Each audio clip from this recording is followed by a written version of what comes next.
다다시 지역 특성을 고려한 글읽기 같이 봅시다. 자, 지역 특성을 고려하는 거는 뭐 이제 제가 봤을 때는 뭐 대륙간일 수도 있고요. 아니면 우리나라로 따지면 뭐 조선이 팔도로 조선이 된다. 한반도가 8개로 나누어져 있잖아요. 그러면 각각의 특성을 가진 글의 지역적 특성을 나타내는 글들이 많이 나옵니다. 그래서 유럽에서 쓴 글하고 동양에서 쓴 글, 서양에서 쓴 글이 다르듯이 우리는 글을 읽을 때 이런 것들을 다 파악을 해 주라는 소리죠. 왜냐? 각자의 가치관과 살아온 환경들이 다르기 때문에 그런 것들이 글 속에 다 녹아 있습니다. 그래서 그런 지역적 특성을 고려해서 읽어 달라는 소리예요. 여기도 그대로 나옵니다. 문화권 다양하게 설정을 구분한다. 동아시아, 서남아시아 이렇게 나누는데 좁게는 우리나라로 하면 이렇게 한대요. 그래서 글쓴이가 살아온 지역의 사회문화적 특성이 반영되기 때문에 이런 거를 우리가 파악을 하고 읽어야 된다는 거죠.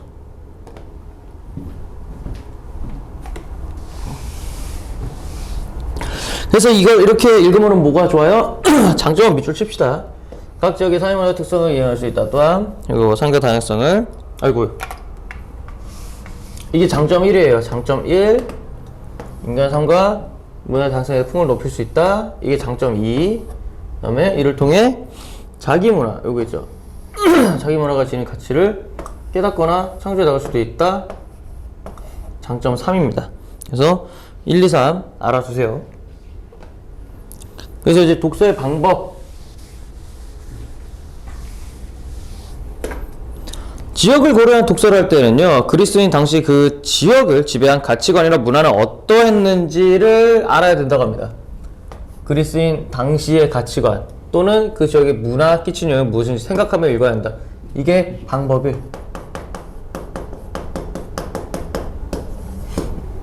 그러거나 몰랐거나 무관심했던 지역의 문화에 대해도 관심을 기울여야 한답니다. 그리고 동서양뿐만이 아니라 제3세계 아프리카 쪽을 얘기하는 거거든요. 아니면 뭐 적도나 그런 부분, 동양서양뿐만 아니라 생산된 글에도 관심을 두고 국내 여러 지역의 문화를 다룬 글도 읽는 것이 좋다. 방법입니다.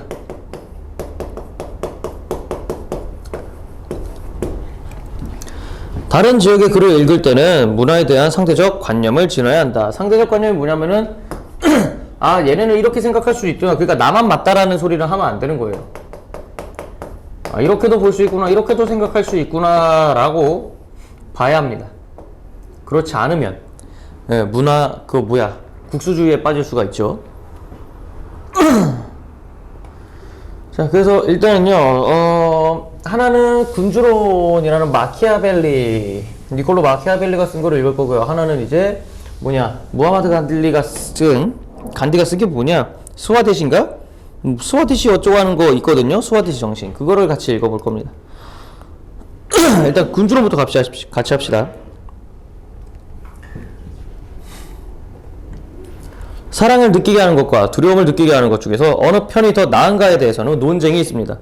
제 견해는 사랑도 느끼게 하고 동시에 두려움도 느끼게 하는 것이 바람직하다는 것입니다.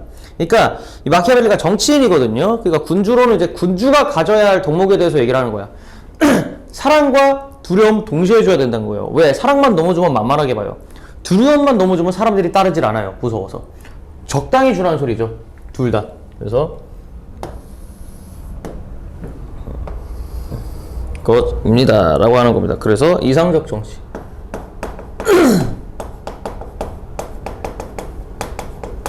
이상적 정치는 뭐예요? 사랑과 두려움을 동시에 느끼.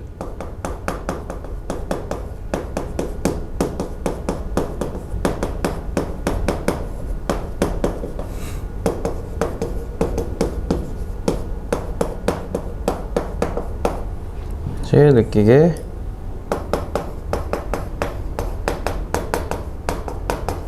해야 함.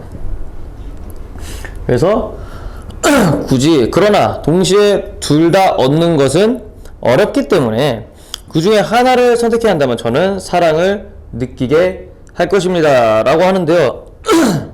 사랑과 두려움을 동시에 느끼게 하는 거예요. 어때요? 어려워요. 그렇기 때문에 이게 최선책이거든요.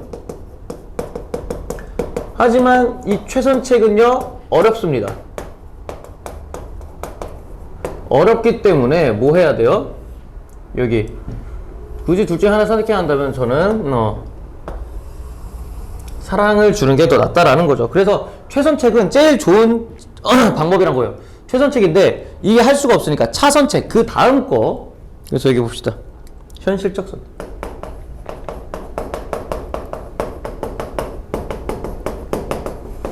현실적 선택은 뭐예요?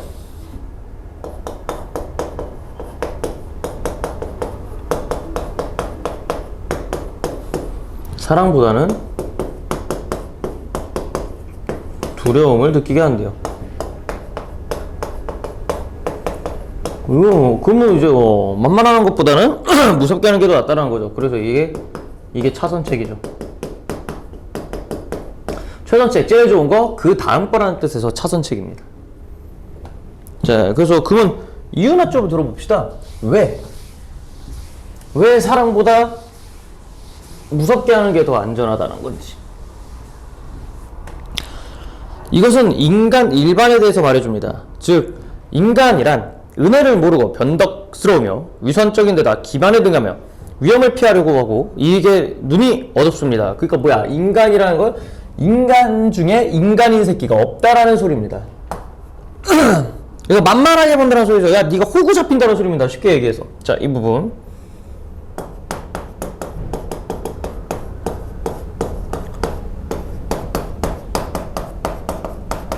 글쓴이의 인간관은 어때요? 배웅망덕.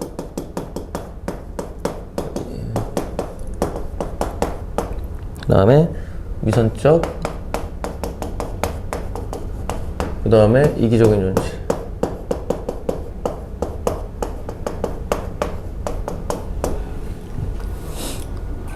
자, 이렇게입니다. 당신이 은혜를 베푸는 동안 사람들은 모두 당신에게 온갖 충성을 바칩니다. 이미 말한 것처럼 막상 그럴 필요가 별로 없을 때 사람들은 당신을 위해서 피를 흘리고 자신의 소유물, 생명 그리고 자식마저도 바칠 것처럼 행동한다고요. 그러니까 뭐야, 네가 권력이 있을 때는요 다 이렇게 막 간도 주고 쓸개도 주고 다 할 것처럼 하는데, 그렇지만 정작 그러한 것을 필요로 할 때면 그들은 등을 돌려버린다고요. 자, 이 부분. 그래서 그렇지만 자, 이 부분. 그래서 상황에 따라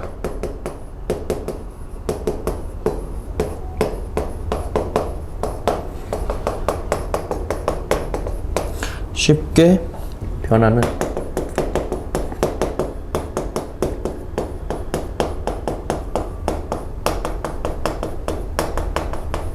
인간의 본성. 그래서 이게 한자성어로 그냥 알아두세요. 염량세태예요. 한자로는 그냥 이렇게 얘기를 합니다.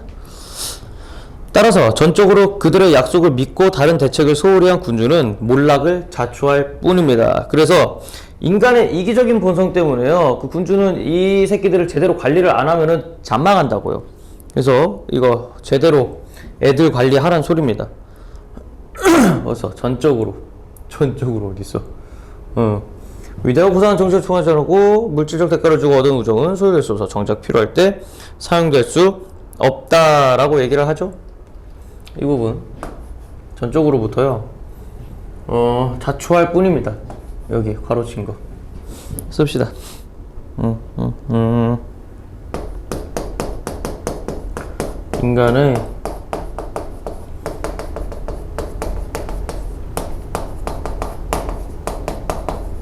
인간의 이기적 본성 때문에 군주에 대한 충성이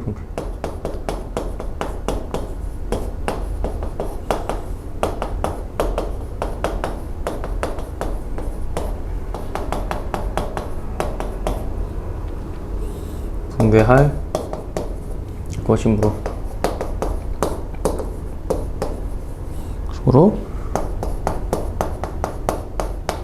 군주는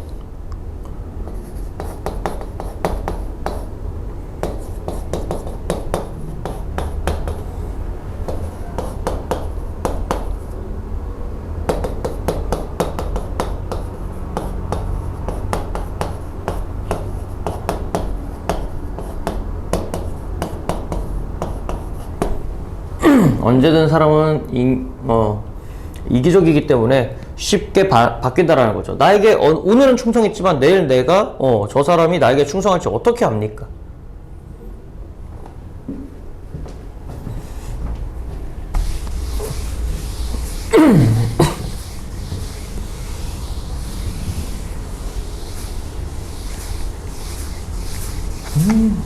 쓸게 더럽게 많네 군주가.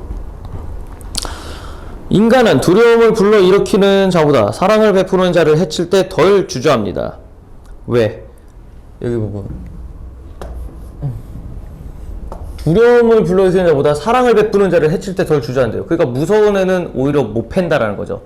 근데 막 자비롭고 막 나에게 막 잘해줬던 애를 손절칠 때는 엄청 잘 친다는 소리야. 왠지 알아?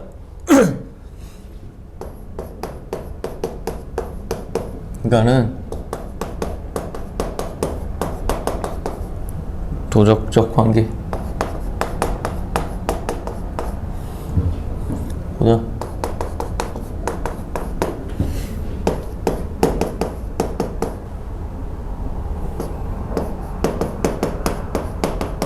아이고.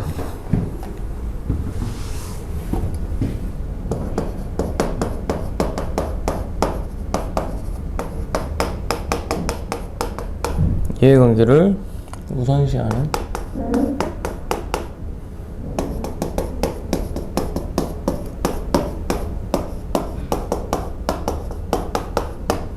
때문입니다. 왜냐하면 사랑이란 일종의 감사의 관계에 따라서 유지되는데 인간은 악하기 때문에 자신의 이익을 취할 기회가 생기면 언제나 그 감사의 상호관계를 팽개쳐 버린다고요. 그러니까 아무리 너랑 나랑 끈끈해도 돈, 야 100억 주면 쟤 후려. 그럼 바로 후린다는 소리예요. 그러나 두려움은 항상 효과적인 처벌에 대한 공포로서 유지되지만 실패하는 경우가 결코 없습니다. 그러니까 처벌의 공포로서 인간을 다스린다고요. 그게 뭐야? 법이잖아요. 실제로 우리는 이렇게 달고 있죠. 맨날 백날 용서해줘봐라. 처벌을 해야 되는 거죠.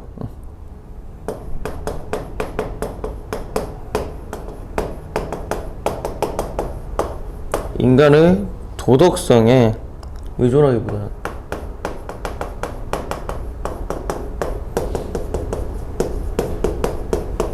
의존하기보다는 처벌을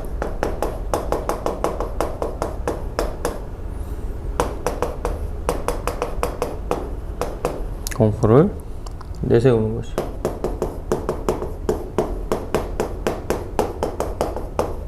이것이 통치의 더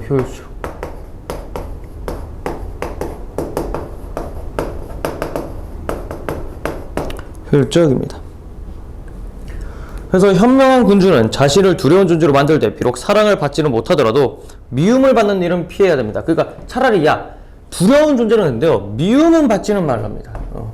이게 뭐야? 군주가 피해야 하는.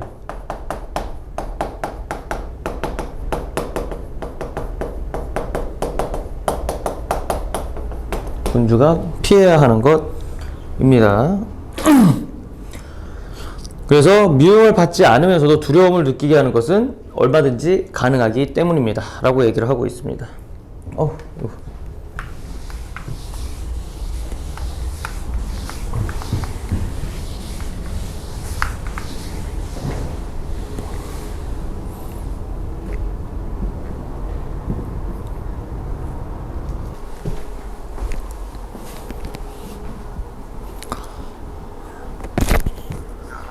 계속 합시다. 그러고 이는 군주가 시민과 신민이 뭐냐면 이제 그 백성을 그냥 다 아우르는 말이에요. 백성과 신하를 말하는 거래요. 시민과 신민들의 재산과 그들의 부녀자들에게 손은 대는 일을 삼가면 항상 성취할 수 있습니다. 그러니까 뭐야? 얘네 거 건들지 말란 거예요.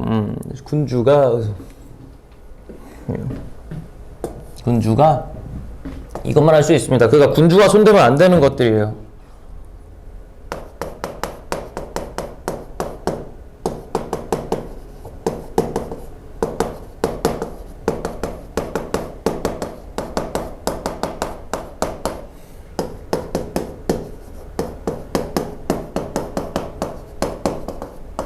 그러니까 누구의 재산과 부녀자.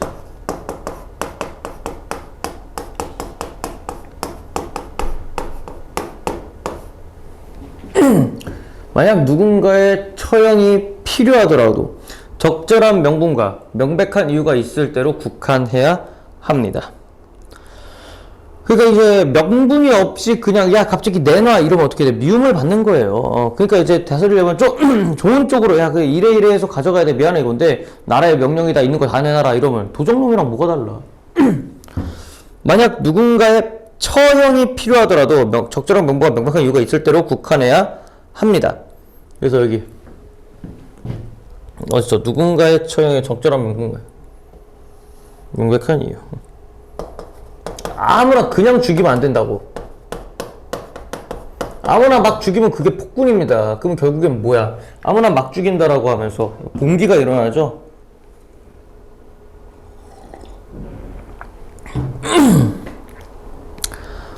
그러나 무엇보다도 그는 타인의 재산에 손을 대어서는 안 됩니다. 왜냐하면 인간이란 어버이의 죽음을 쉽게 잊어도 재산상의 상실은 좀처럼 잊지 못하기 때문입니다. 자, 이거 왜? 재산은 내가 당장 먹고 사는데 중요한 거기 때문이죠. 그래서 계속해서 인간을 이해타산적 존재로 보고 있는데 맞는 것 같아요.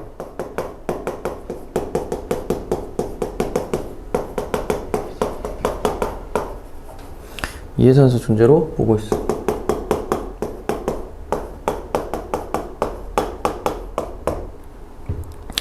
게다가 재산을 몰수할 명분은 항상 있게 마련입니다. 약탄을 일상공에 살아가는 군주는 항상 타인의 재산을 빼앗을 핑계를 발견할 수 있습니다. 반면에 목숨을 아슬히 이유나 핑계는 훨씬 더 드물고 쉽게 사라져 버립니다. 그러니까 처형하는 거는 많이 그거라고요. 잘 돈 삥 뜯을 게 많지 세금이야 그냥 아무거나 막 하면 되잖아. 그러나 군주는 자신의 군대를 통솔하고 많은 병력을 지휘할 때 잔인하다는 평판쯤은 개의치 말아야 합니다. 왜? 군대 통솔할 때는요 어차피 전쟁이란 거는 남을 죽이는 건데 그쵸? 주지군대 잔인하지 말아야 합니다. 왜냐면 군대란 그 지도자가 거칠다고 생각되지 않으면 군대의 단계를 유지하거나 군사작전에 적합하게 만반의 태세를 갖추지 못하기 때문입니다 라는 거죠. 그러니까 군주라면요 군대라는 것은 오히려 그런 공포를 가지고 있어야만이 얘네가 정신을 차리고 대비를 한다라는 소리겠죠. 씁시다. 이게 이제 글쓴이의 주장 군대 통솔할 때는 잔인함이 필수이다.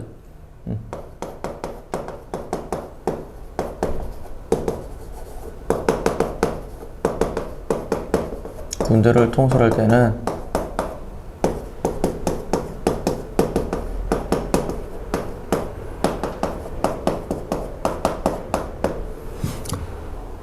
자, 여기서 한니발의 활약에 한니발의 활약에 관한 설명 가운데 특히 주목할 만한 사실은 그가 비록 수많은 종족이 뒤섞인 대군을 거느리고 2억 다른 영토에서 싸웠지만 상황이 유리하든 불리하든 상관없이 군 내부에서 또 그들의 지도자에 대해서 어떠한 분란도 일어나지 않았다는 겁니다. 라고 하는 거예요. 그러니까 그만큼 통솔을 잘했다라는 소리인데 좀 뒤에 볼까요?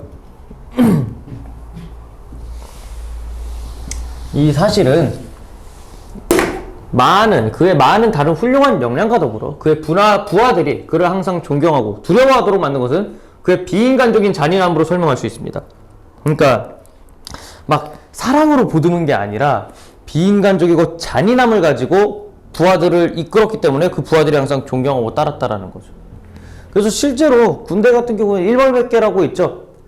한 명, 읍참마속이라고 하는 게 있는데 그게 뭐냐면은 본보기를 보여주는 거야. 아무리 나랑 친하고 내가 아끼는 사람이어도 한 가지 죄를 잘못하잖아요. 그럼 잔인하게 죽여버리는 거예요.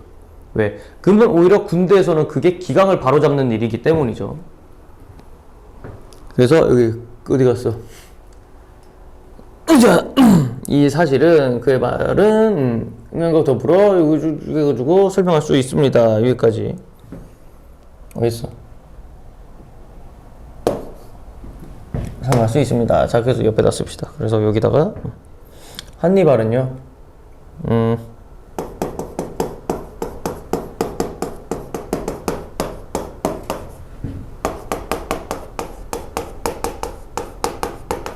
인간적이고 잔인하게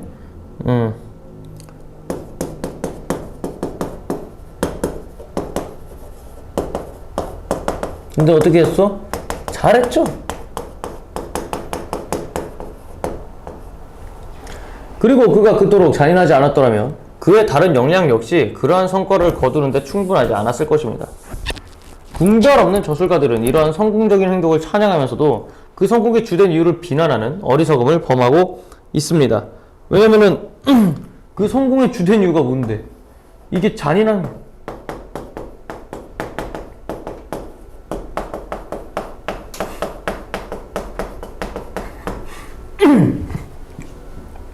이겁니다.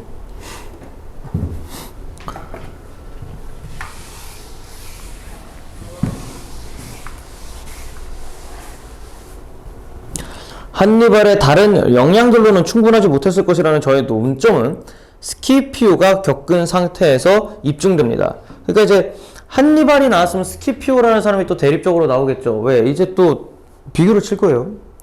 대조겠죠, 대조. 그는 당대 인물로 후대도 매우 훌륭한 인물로 평가받지만 그가 너무나 자비로워서 적절한 군사적 기율을 유지하는 데 필요한 것보다도 더 많은 자유를 병사들에게 허용했기 때문입니다. 자, 그래서 어디 갔어?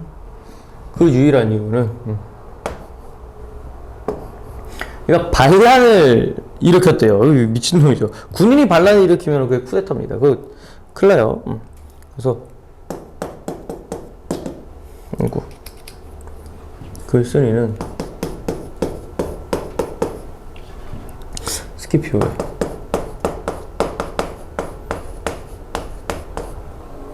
자비로움이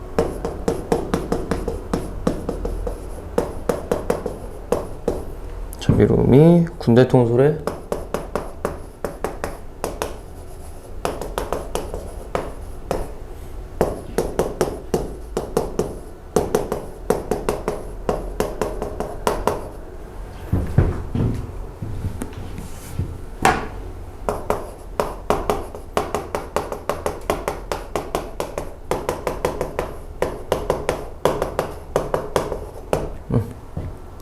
이 때문에 파비우스 막시무스는 원로원에서 그를 탄핵하면서 로마 군대를 부패시킨 장본인이라고 비난했습니다.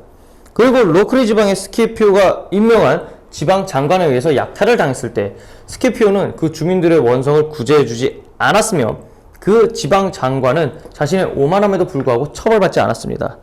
그러니까 너무 자기 식구를 감싸면 이런 일이 생긴다는 거예요. 밑에 새끼들이 헛짓거리를 한다는 거죠. 그러니까 어떻게 해야 돼? 잔인할 때도 있어야 되는 거예요. 평소에. 그러니까 잔인하다는 게 막 진짜로 막 찢어 발기고 막 온몸을 막 그렇게 한다는 게 아니라 잔인하니만큼 비정하다라는 소리죠. 그러니까 정의 사사로이 휩쓸리지 말란 소리예요. 여기서 말하는 잔인함은. 자, 그래서 이 모든 것을 누가 스키피오가 너무 자비로웠기 때문이야. 너무 그냥 오냐오냐 했다라는 거죠. 오냐오냐한 게 문제입니다. 그래서 스키피오는요, 너무 자비로웠기 때문입니다. 실로 원로에서 그를 사면하고자 발언한 인물은 타인의 비행을 처벌하기보다 스스로 그러한 비행을 저지르지 않는데 탁월한 사람들이 있는데 스키피오가 바로 그런 유형의 인물이라고 변호하기도 했습니다. 이러한 그의 군대는요, 지휘 방식이 견제받지 않고 방임되었더라면 그 자신의 성격 때문에 스키피오의 명성과 영광은 빛이 발했을 것입니다. 그러나 그는 다행히도 원로원의 통제 하에 있었기 때문에 유해한 성품이 적절히 억제되었을 뿐만 아니라 나아가 그의 명성에도 이바지되었다라는 겁니다. 그러니까 뭐야, 지 혼자 그냥 만약에 얘가 아무의 견제도 받죠. 그러니까 옆에서 누가 잔소리를 해줬기 때문에 스키피오가 그나마 쓰레기가 덜 됐단 거예요. 만약에 잔소리 해줄 사람이 없었으면 스키피오가 그냥 모든 게 덤탱이가 다 써져가지고 이 새끼 쓰레기다라고 됐을 겁니다. 그래서 여기 그는 원로원에 이 부분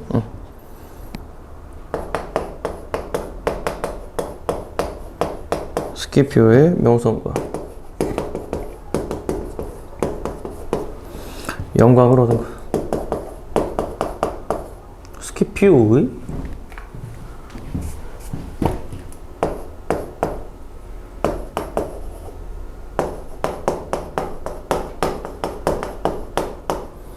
얻은 것은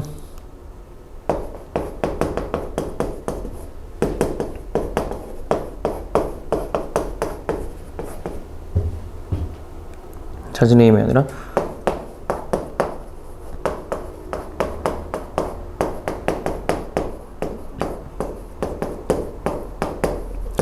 원론의 견제력이다. 그래서 한니발하고 스키피오 대조한 거 꼭 알아두시기 바랍니다. 두려움을 느끼게 하는 것과 사랑을 느끼게 하는 것의 문제로 되돌아가서 저는 인간이란 자신의 선택 여하에 따라 사랑을 하지만 군주의 행위 여하에 따라서는요 군주에게 두려움을 느끼기 때문에 현명한 군주라면 타인의 선택보다는 자신의 선택에 더 의존해야 한다고 결론을 내리겠습니다. 그래서 사랑받기보다는 차라리 두려움을 느끼게 하는 게 더 낫다라고 얘기를 하고 있습니다. 다만 앞에서도 말한 것처럼 미움받는 일만은 피해야겠습니다 하면서 여기가 이제 그거죠. 그래서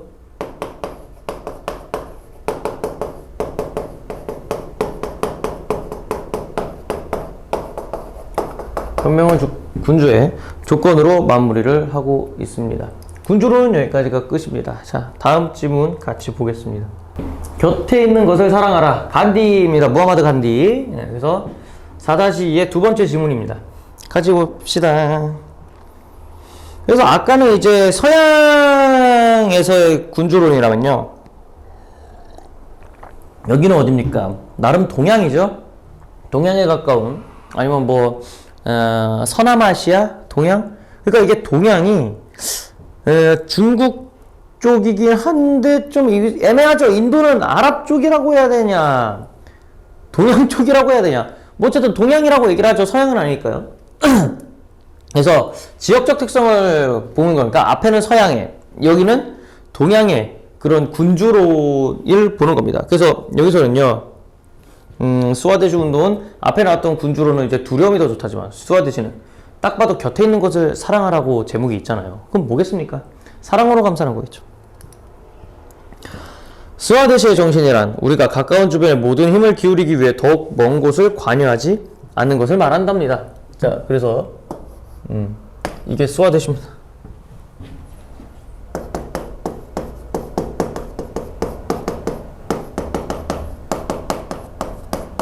스와데시 정신의 의미 설명.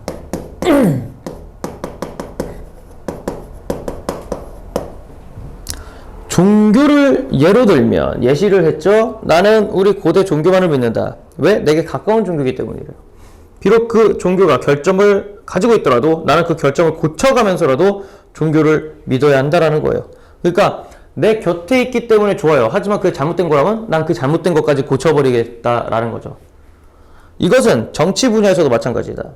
경제 분야에서도 나는 가까운 이웃이 생산한 물건만을 사용해야 하며 물건에 결함이 있다 해도 이웃의 생업이 능률적으로 이루어질 수 있도록 도와줘야 한다고 합니다. 그러니까 이게 무슨 소리냐면요.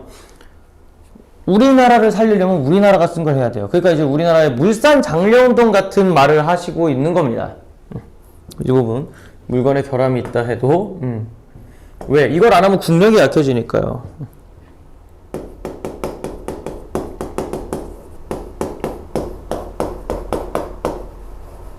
결점의 이유로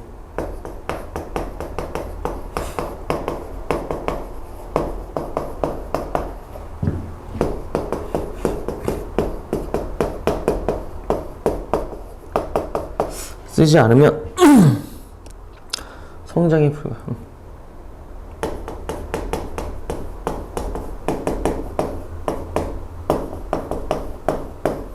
결국의 성장이 불가능.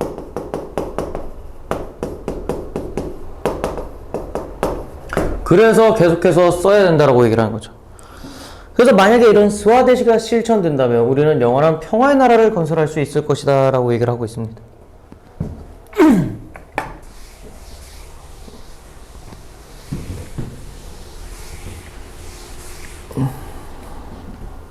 종교. 힌두교는 일종의 전통 종교가 되었다. 힌두교는 스와데시 정신을 바탕으로 하여 강력한 힘을 갖게 되었다. 스와데시 정신을 가진 힌두인은 종교를 바꾸지 않는다. 그것은 그가 힌두교를 최고라고 생각해서가 아니라 힌두교를 개혁할 수 있다고 생각하기 때문이에요. 그래서 그것은 그거였어.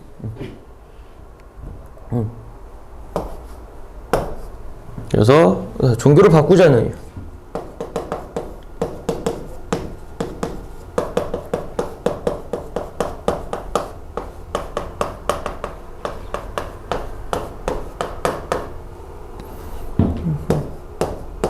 바꾸지 않는 이유는 뭡니까? 결함이 있어도 그것을 바꿀 수 있기 때문이죠.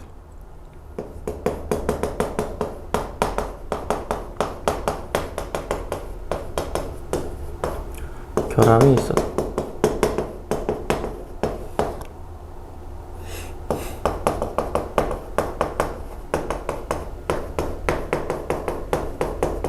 그것을 개혁하면 돼.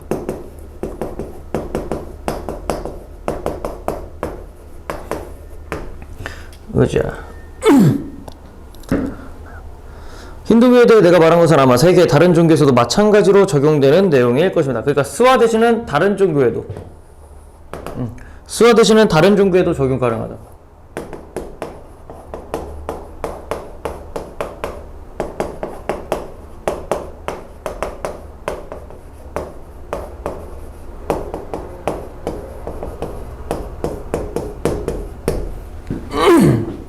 다른 사람들도 모두 자신의 종교에 대해서 똑같은 생각을 할 것이다. 그래서 종교 파트가 끝났습니다. 이번에는 스와데시를 교육으로 한번 가봅시다. 우리는 스와데시 정신에서 매우 벗어났기 때문에 심각한 어려움을 겪으며 일하고 있다고 합니다. 우리 지식인은 외국어를 통해서 교육을 받았기 때문에 민중에게 영향을 주지 못할게요. 왜? 이때는 영국의 식민지였어요, 인도가. 우리 지식인. 이 부분.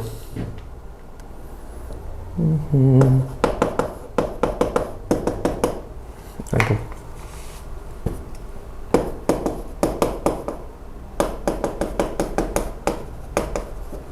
영국 식민 지배를 받아.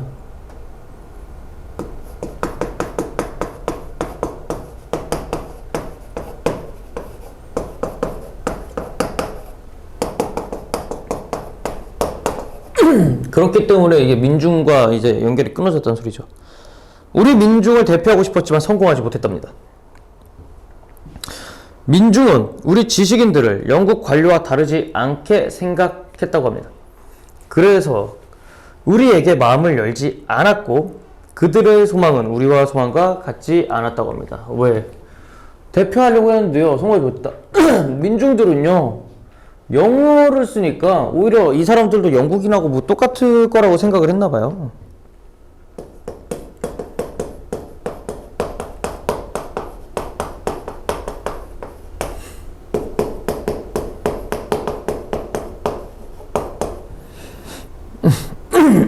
단절된 인도에서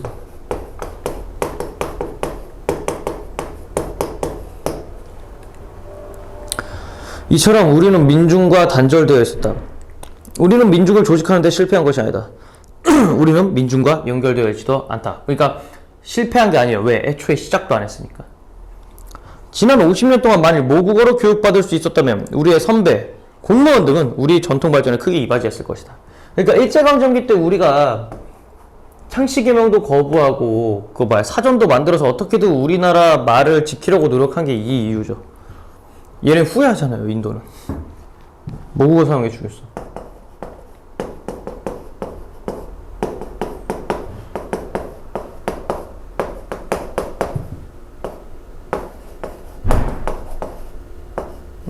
아이고. 쓰세요.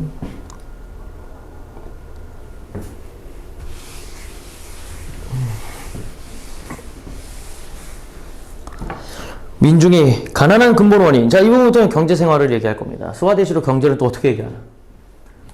민중이 가난한 근본 원인은 경제 생활과 산업이 스와데시 정신에서 완전히 벗어났기 때문이라고 합니다. 왜? 스와데시는요, 자기 가까운 거 써야 되죠. 근데 왜 우리 인도가 가난하다고 느꼈냐면 스와데시 정신 안 하고 뭐야? 외국에서 다 사와서 그래요. 그러면 외국에서 사면은 국내 자본이 유출이 되죠? 그러면서 국가는 가난해지는 겁니다. 사기만 하잖아요. 팔지는 않고. 그래서 가난한 근본 원인은 스와데시 정신에서 벗어났기 때문이다. 외국에서 수입하는 상품이 한 가지도 없었다면 오늘날 인도는 우유와 꿀이 흐르는 땅이었을 겁니다. 근데 이게 아마 우리나라는 오히려 이거 하다가 망했는데요. 외국이랑 수교 안 하다가 망했잖아요. 오히려 반대네요, 얘네는. 그러니까 뭐야, 뭐든지 중간이 좋은 거야. 얘는 너무 해서 문제고 우리는 너무 안 해서 문제였죠. 이 부분.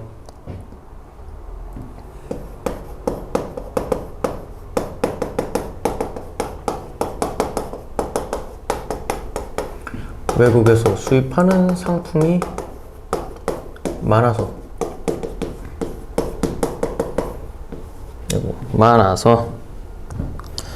인도의 산업과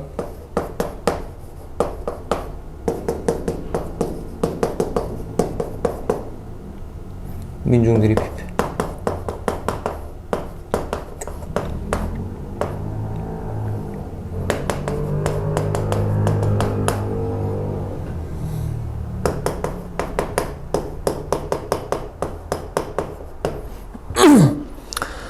그러나 실상은 다르다. 우리는 탐욕스럽고 영국도 탐욕스럽다. 영국과 인도의 관계는 분명히 잘못되어 있다. 왜? 인도가 영국의 뭐라 말해야 되나 이거를 그러니까 원료기지자 상품 판매처였어요.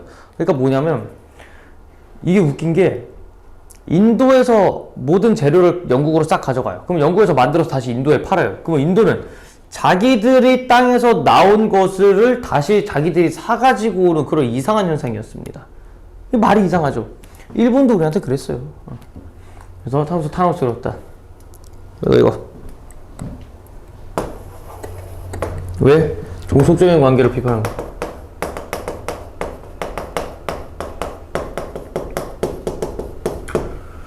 스와데시의 원리에 따른다면 우리의 필수품을 공급할 수 있도록 이웃을 가르치는 것은 의무이다.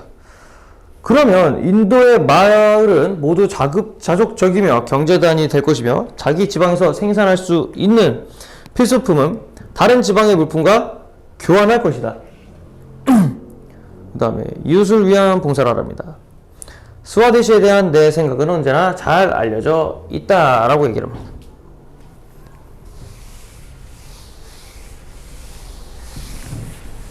잘 알려져 있대요. 나는 가까운 이웃을 희생시키면서 먼 이웃을 돕지는 않습니다. 왜? 먼 이웃은 나에게 관여를 별로 안 하잖아요. 오히려 가까운 이웃이 더 그거란 소리죠. 이거 이웃.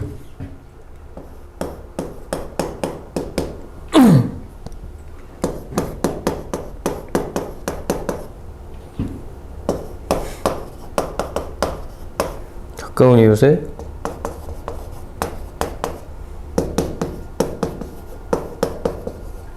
모든 힘을 기울이기 위해서.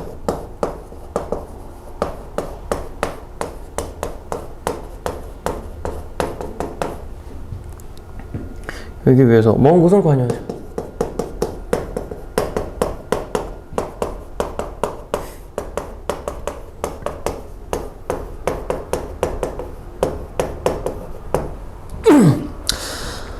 그것은 복수나 정벌 때문이 아니다. 그것은 편협한 생각이 아니다. 나는 다른 나라에서 내 정신의 성장에 필요한 것을 구한다.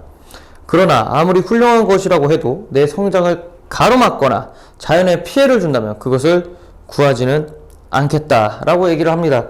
무슨 소리냐면요, 외국 문물을 받아들이는 기준이 뭡니까? 우리의 성장에 기여하는가, 그리고 피해를 주는가를 찾는 겁니다.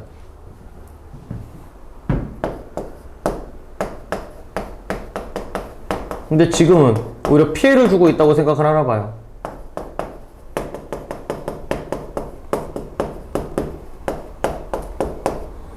받아들이는 어디 갔어? 기준. 기준이 뭐니까?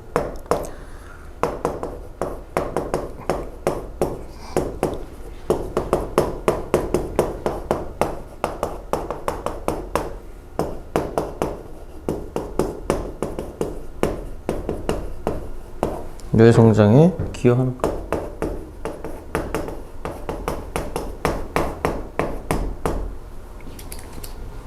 그렇죠. 자, 넘어가겠습니다.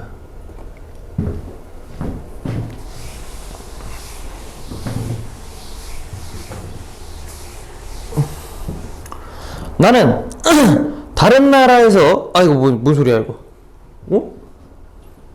나는 다른 나라에서 건강하고 유익한 문화를 받아들인답니다. 왜? 건강하고 유익한 문화는 나를 성장시키기 때문입니다. 자, 이 부분. 나를 성장시키기 때문에 어디 갔어?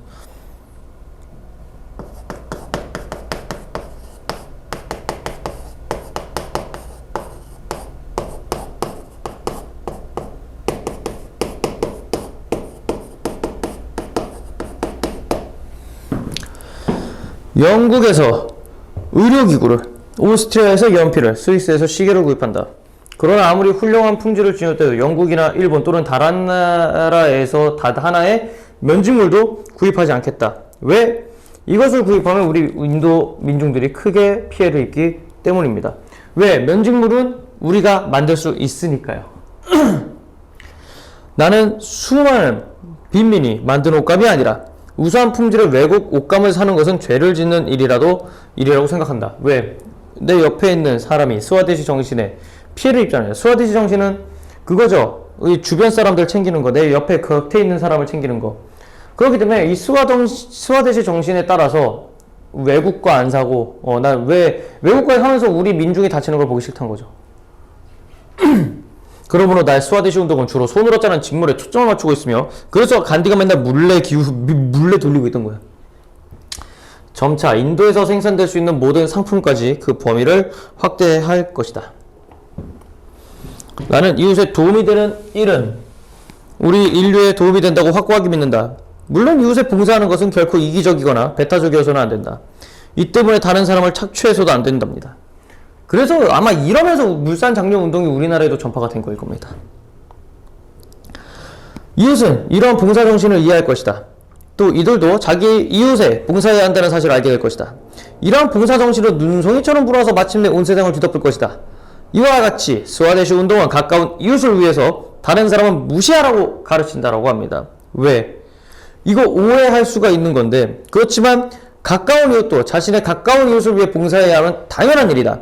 이렇게 볼 때 스와데시 운동은 결코 배타적이지 않습니다. 그러니까 가까운 사람만 챙겨라 라고 얘기를 하니까, 그러면 좀 안 가까운 사람은 때려쳐도 돼? 라고 하는데, 그게 아니라 내가 가까운 사람한테 잘하면 이 사람도 자기한테 가까운 사람한테 잘하겠죠. 그러면서 어차피 저쪽 멀리 있는 사람까지 우리 모두가 잘 살게 될 거라는 소리입니다. 그래서 이거 스와데시 운동은 결코 배타적이지 않다. 왜?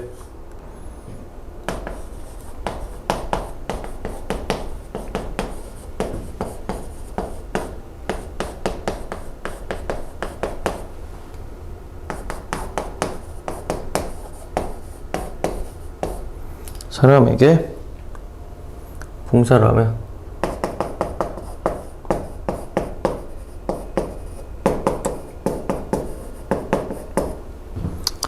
모든 인류에게 도움이 돼.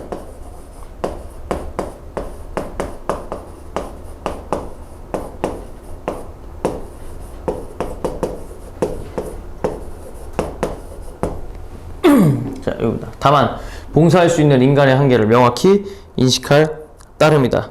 그러니까 너무 다 할 수 없으니까 딱 가까운 사람한테만 하는 거죠. 하지만 모두가 가까운 사람한테 하다 보면 우리 모두가 전 세계 사람들이 다 도움이 될 거라는 거죠.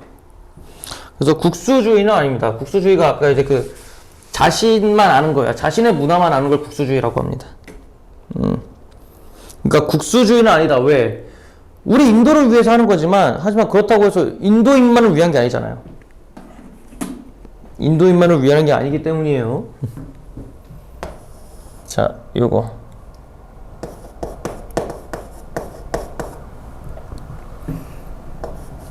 인도만을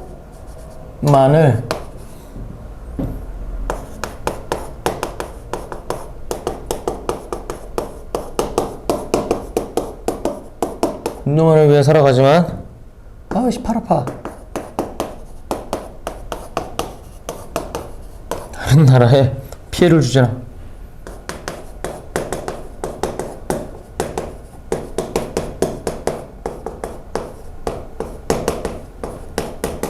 팔 아파. 보이냐? 뭐 어떻게든 잘 써봐. 다른 나라를 무시하면서 인도만을 위해 살아간다 해도 나는 다른 나라에 피해를 주지는 않는다. 나의 애국심은 배타적이면서 동시에 포괄적이다. 그래서 스와데시 정신의 특징입니다.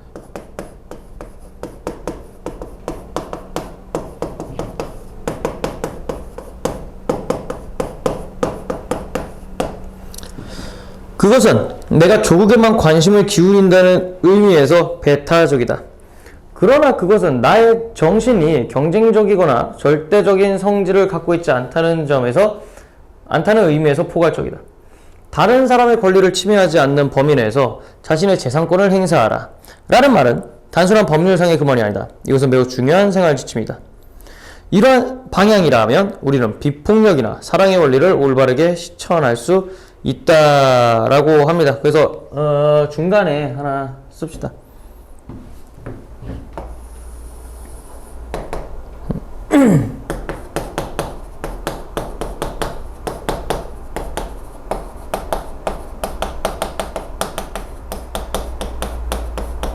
자연나라를 억압하거나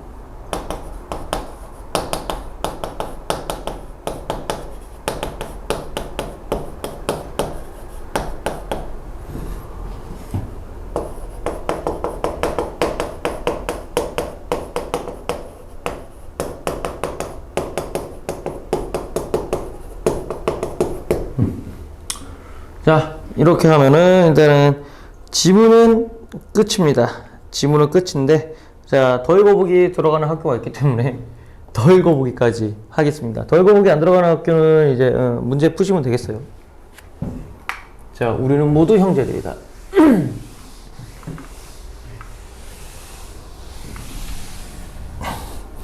자, 이건 시애틀 추장이 지었습니다. 시애틀 추장이 이걸 왜 지었냐면요,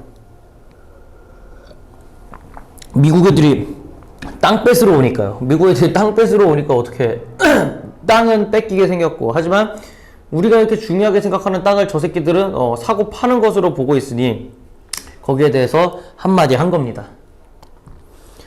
워싱턴의 대추장이 우리의 땅을 사고 싶다는 제안을 보냈다. 그러니까 이제 미국 대통령이겠죠. 대추장은 우정과 선의의 말도 함께 보냈다.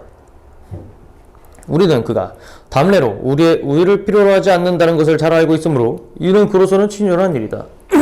하지만 우리는 그들의 제안을 진지하게 고려해 볼 것이다. 우리가 땅을 팔지 않으면 백인이 총을 들고 와서 우리 땅을 빼앗을 것임을 우리는 알고 있다. 왜?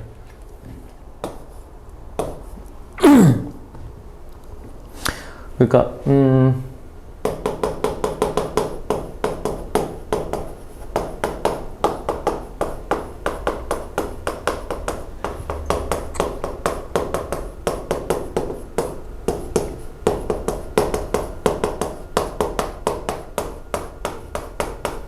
왜겠습니까? 무력으로 땅을 빼앗을 거기 때문에.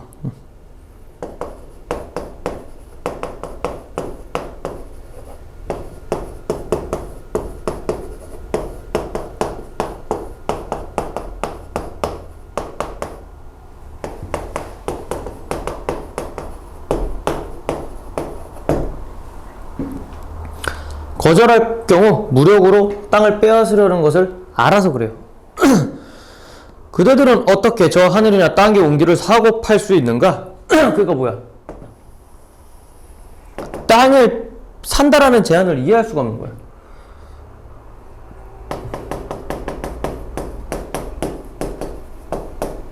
백인들이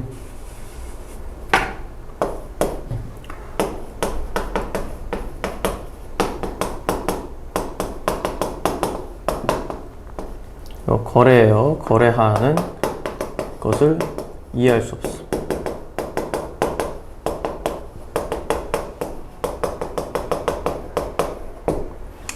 우리로서는 이상한 생각이다. 공기의 신선함과 반짝이는 물을 우리가 소유하고 있지도 않은데 어떻게 그것들을 팔 수 있다는 말인가?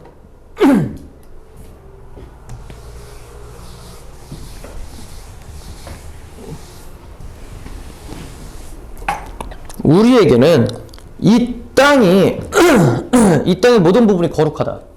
빛나는 솔잎, 모래기슭, 어두운 숲속 안개, 맑게 노래하는 온갖 벌레들, 이 모두가 우리의 기억과 경험 속에서는 신성한 것들이다. 나무 속에 흐르는 수액은 우리 홍인의 기억을 실어나른다. 백인은 죽어서 별들 사이를 거닐 적에 그들이 태어난 것을 망각해버리지만 우리가 죽어서 이 아름다운 땅을 결코 잊지 못하는 것은 이것이 바로 우리 홍인의 어머니이기 때문이다. 우리는 땅의 한 부분이고 땅은 우리의 한 부분이다. 향기로운 꽃은 우리의 자매이다. 사슴, 말, 큰 독수리, 이들은 우리의 형제들이다. 바위산 꼭대기, 풀의 수액, 조랑말과 인간의 체온 모두가 한 가족이다. 워싱턴 대추장이 우리의 땅을 사고 싶다는 전가를 보내는 것은 곧 우리의 거의 모든 것을 달라는 것과 같다라고 얘기를 하는 거야.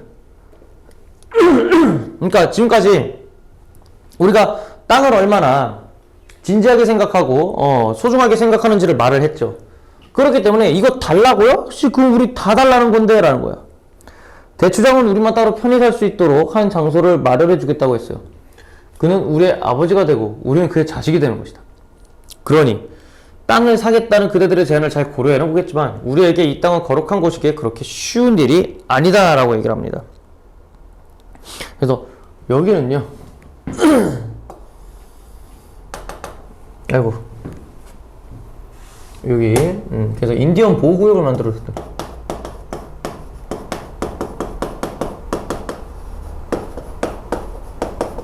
이걸 얘기하는 거고. 많이 주겠다고 한다. 그래서 우리 아버지가 되고 우리의 자식들이 된다. 그러니까 뭐야? 우리의 땅을 빼앗으면서 보호해 주겠다고 하는 거를 비판적으로 얘기한 겁니다.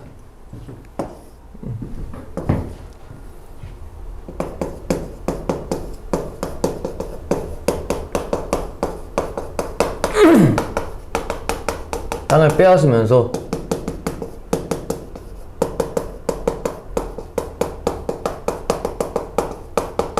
보호해주겠다고 하는, 보호해주겠다고 제안하는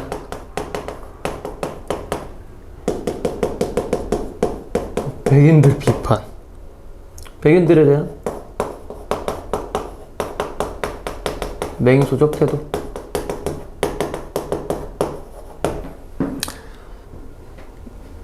자, 여기까지 읽었죠. 개울과 강을 흐르는 이 반짝이는 물은 그저 물이 아니라 우리 조상들의 피다. 만약 우리가 이 땅을 팔 경우에는 이 땅이 거룩한 것이라는 걸 기억해달라. 거룩할 뿐만 아니라 후세 맑은 물속에 비친 신령스러운 모습들 하나하나가 우리네 삶의 일들과 기억들을 이야기해주고 있음을 아이들에게 가르쳐야 한다. 물결에 속삭이면 우리 아버지가 내는 소리다. 강은 우리의 형제이고 우리의 갈증을 풀어준다. 카누를 날라주고 자식들을 길러준다. 만약 우리가 땅을 팔게 되면 저 강들이 우리와 그대들의 형제임을 형제임을 잊지 말고 아이들에게 가르쳐야 한다. 그리고 이제부터는 형제에게 하듯 강에 데리고 친절을 베풀어야 할 것이다. 그래서 어디부터 이거를 얘기해야 되나? 만약 우리가 땅을 팔게 되면 어디 갔어? 여기 아이들에게 가르쳐야 한다 하고 이 뒤에도 있어요. 베풀어야 할 것이다. 어디 있어?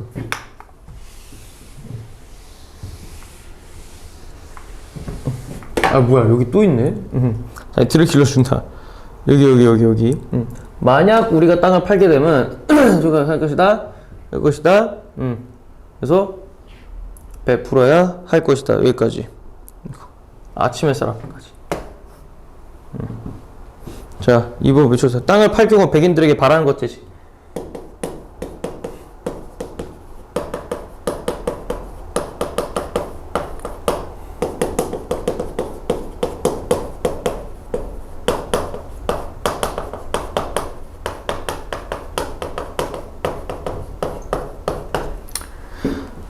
아침 햇살 앞에서 산안개가 달아나시 홍이는 백인 앞에 언제나 뒤로 물러나지만 우리 조상들은 유골은 신성한 것이고 그들의 무덤은 거룩한 땅이다.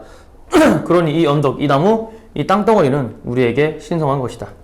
하지만 그 위에 건물 세우죠?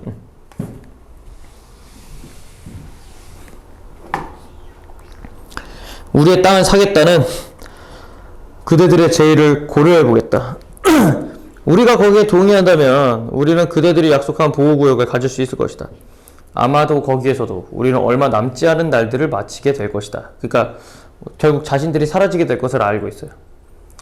마지막 홍인이 이 땅에서 사라지고 그가 다만 초원을 가로질러 흐르는 구름의 그림자처럼 희미하게 기억될 때라도 기슭과 숲들은 여전히 내 백성의 영혼을 간직하고 있을 것이다. 새로 태어난 아이가 어머니의 심장의 고동을 사랑하듯이 그들이 이 땅을 사랑했기 때문이다. 그러므로 우리가 땅을 팔더라도 우리가 사랑하였듯이 이 땅을 사랑해달라. 우리가 돌본 것처럼 이 땅을 돌보아 달라. 이거 계속 이어지는 겁니다. 그래서 이 부분부터 있죠. 그러므로 우리가 땅을 팔더라도 땅을 사랑해달라, 돌본 것처럼 이 땅 돌보아달라, 지금처럼 간직해달라, 온 힘을 다해서 온 마음을 다해서 사랑해달라. 하느님이 우리 모두를 사랑하듯이. 그래서 여기까지 괄호를 닫으시고,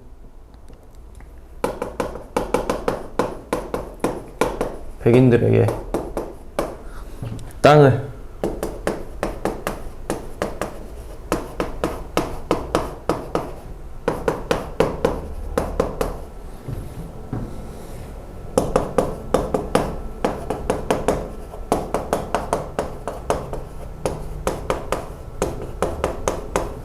당부.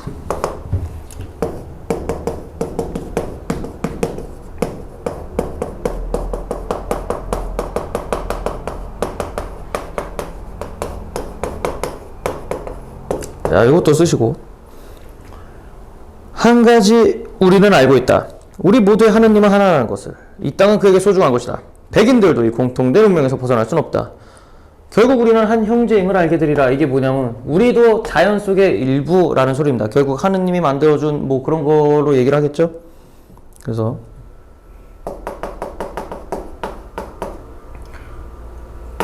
백인도, 홍인도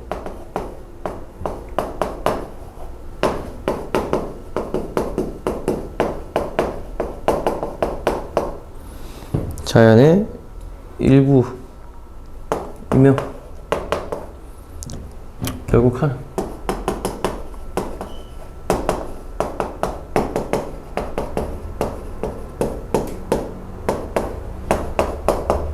형제이니까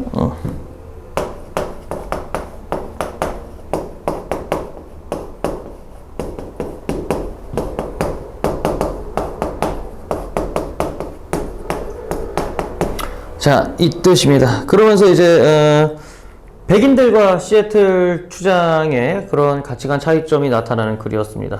각 두 사람의 이제 뭐 지역적 특징이겠죠. 서양 쪽은 이제 어떻게 생각했고, 그리고 이제 미국이 개발되기 전 원래 있던 원주민들은 땅을 어떻게 생각했는지를 알 수가 있는 부분입니다. 자, 문제 푸세요. 수고했습니다.